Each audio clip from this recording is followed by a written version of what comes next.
Welcome to Her Remarkable History. Remember, to support our channel, please subscribe.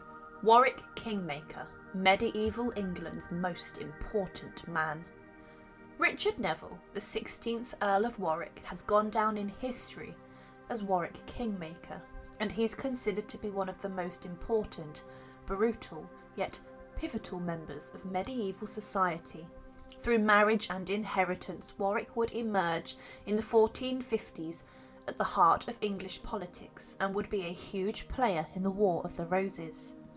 His popularity and strength would virtually place him in control of the country for many years during this period, and he was pretty much the power behind the crown.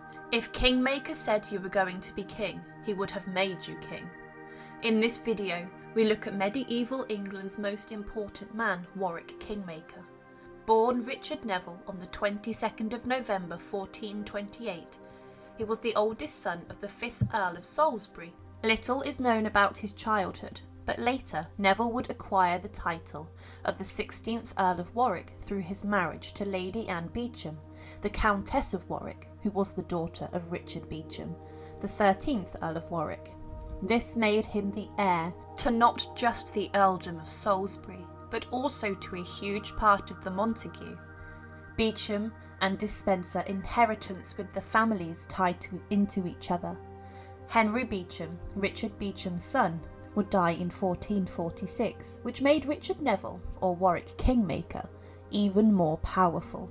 By 1445, Richard had become a knight, and he performed military service in the north with his father, and may have even taken part in the war against Scotland in 1448 to 1449. In 1449, he became the Jura Uxoris by right of his wife, the Earl of Warwick. His new title would see him brought into conflict with the Duke of Somerset, who had been granted control of Glamorgan, which was held by Warwick. King Henry VI gave him this power.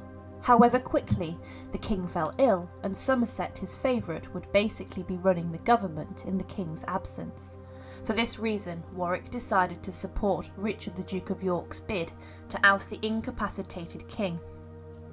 Richard of York had already tried to seize control earlier, and his competing claim to the throne would be a leading factor in political upheaval of the mid-15th century in England.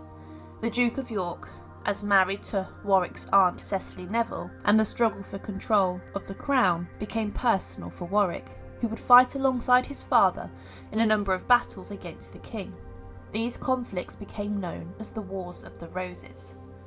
Early in 1455, the king rallied to return to power, following the appointment of the Duke of York as the protector of the realm. Somerset would be wielding the power behind the crown still. Warwick would return home and began to raise troops marching towards London with the Duke of York and Salisbury, his father. He would then encounter the king at St Albans, and a brief battle would take place. This was the first instance of armed confrontation between the houses of York and Lancaster. The Battle of St Albans would result in a Yorkist victory, and was a huge victory for Warwick.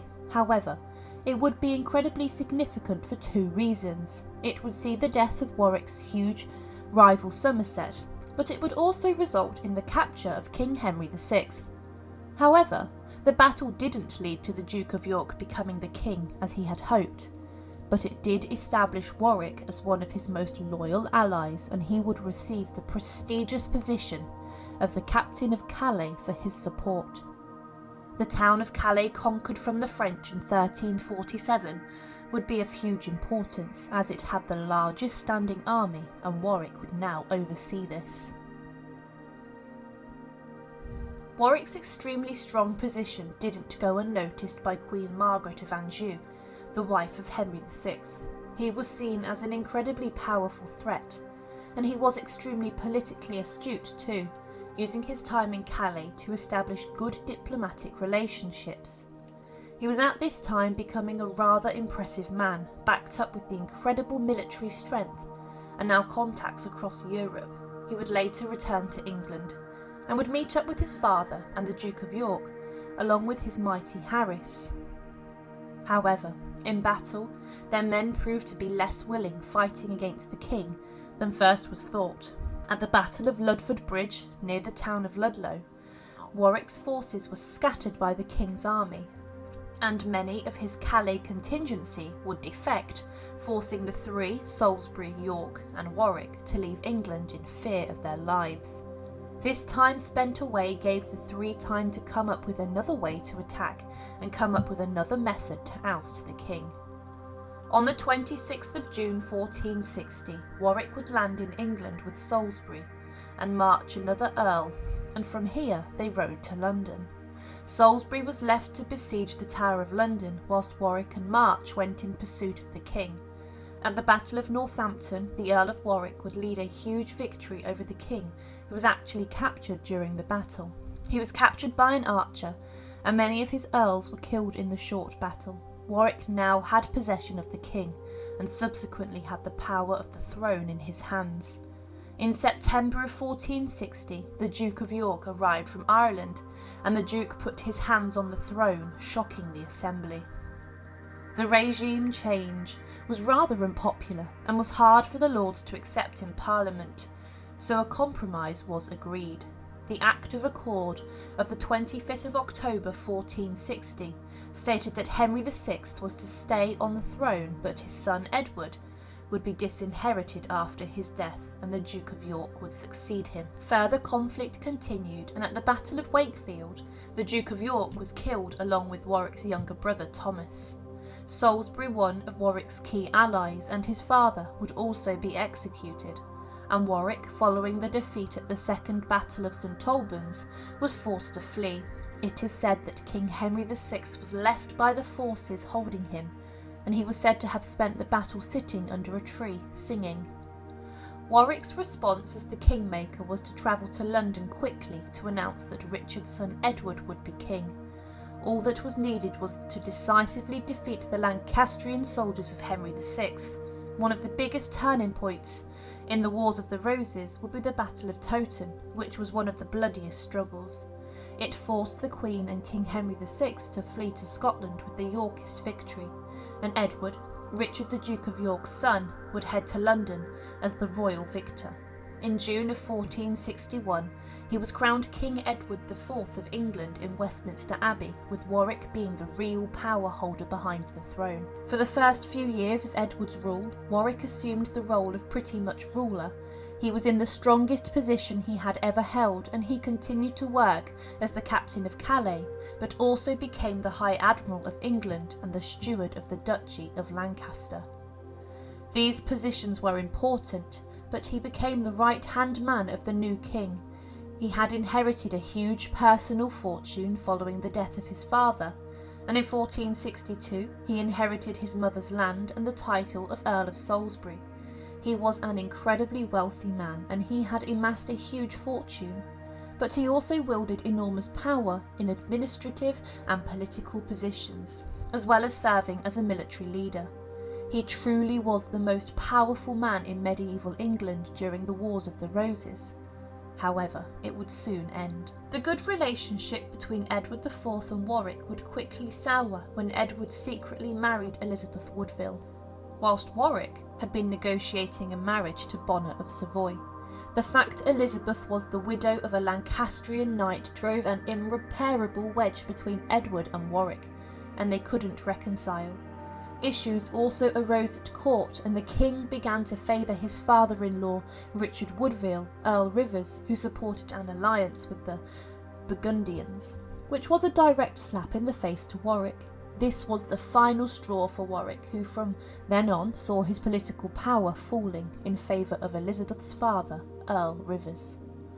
Warwick would seek for his daughter, Isabel Neville, to marry George, Edward's brother, but this would never go ahead when Edward IV would disagree. In defiance of the king, the two would marry in Calais, securing Warwick's disloyalty and opposition to the king. From then on, Warwick turned his back on the new king and turned his attentions towards the House of Lancaster. A rebellion instigated by Warwick would break out that would see the death of Richard Woodville and the death of Warwick's main rival. In retaliation, Warwick took Woodville and his sons and beheaded them at Kenilworth. In the meantime, Edward IV, with his defeated army, was captured, and subsequently thrown into prison at Warwick Castle. This was a huge sign of Warwick Kingmaker's power, but the imprisonment didn't have the full backing of the elite, and Edward would be released with Warwick being exiled. In one final attempt to restore his political power, Warwick tried to build an alliance with the Lancastrians. This was a hugely bold and daring move for someone who had brutally fought against them throughout the Wars of the Roses. In 1470, Warwick would return and he reinstated Henry VI as a puppet king and would rule through him.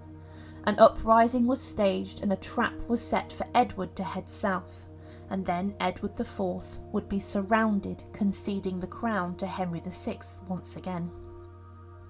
Ultimately, this success wouldn't last long, and Warwick Kingmaker would meet his end at the Battle of Barnet, which saw him lose his life. During the battle, poor visibility and fog led to confusion with the Lancastrians attacking their own men.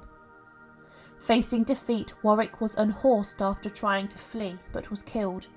To show that the most powerful man in medieval England was actually dead, his body was displayed at St Paul's Cathedral to squash any rumours of his survival.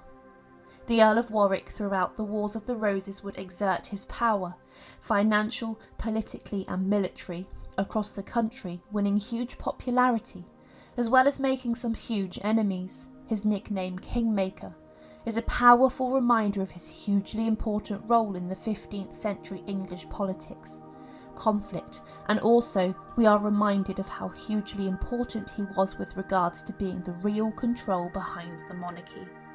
Thank you for watching, and to support, please subscribe to Her Remarkable History. Thank you.